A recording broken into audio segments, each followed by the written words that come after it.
किभଳି भाबे आज रही चलता गोटे निर्वाचन ब्रह्मगिरी किए लड़े बोले गोटे चर्चा चलता आप बर्तमान प्रथम करी बर्तमान ब्रह्मगिरी एंट्री कला आज बोधे आम कह शक्ति प्रदर्शन कौन कहे मान्यवर ये शक्ति प्रदर्शन नुहे मान्यवर मुख्यमंत्री तथा विजु जनता दलर सभापति मान्यवर मुख्यमंत्री नवीन पट्टनायक निर्देशक में आज निष्पत्ति जे मु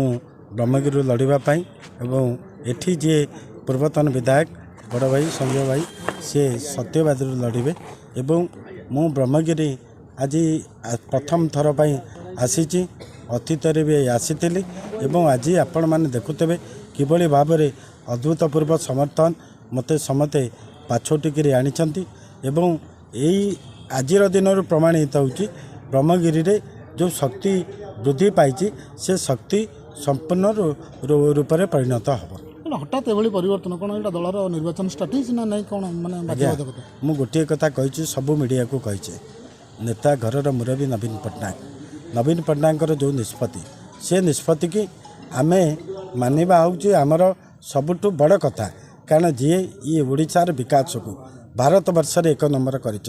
जी ब्रह्मगिरी सत्यवादी टू आरंभ करी पुरीर विकास को प्रभु जगन्नाथ आरंभ करी प्रभु गोपीनाथ एवं प्रभु अल्लाहनाथर पीठस्थल को किभली भाव में विकास कर जी विकासर पुरुष तांको मोर नेता जहाँ निर्देश देवे से कथा आम निश्चित रूपे मानमु आपण मैंने देखिए से ही भरोसा रखु ब्रह्मगिरी रे आहुरी विकास द्विगुणित हम लोक मान पाखे पहुँचे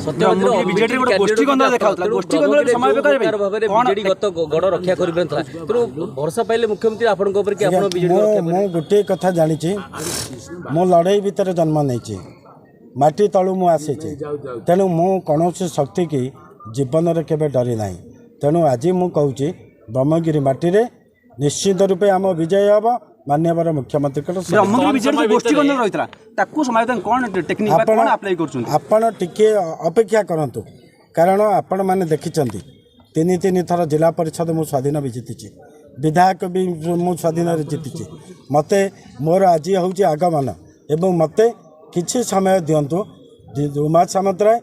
एठी गोटे कथा रखिब मु एठी नेता नुहे कि मु एठी विधायक नुहे ब्रह्मगिरीवासी जड़े सेवक हिसाब से मुझे एवं ब्रह्मगिरीवासी ता मो भाषण नुह मो कार्यक्रम ता जानीपर एवं जिते कथा आपण कहते ता 2 मास भितर आपण मैंने देखिए ब्रह्मगिरी विजु जनता दल गोटे दल रे गोटे सूता एवं भाईचरिया पण नहीं ये निर्वाचन में प्रतिद्वंदिता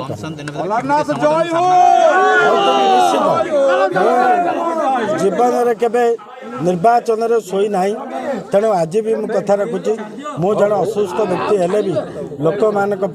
मो जीवन पलैले भी मुझे केवे दुख करवा ना राति दिन एक करी मो जो संगठन को असंपूर्ण रही जाइए निश्चित रूपे संपूर्ण कर आगे को जी।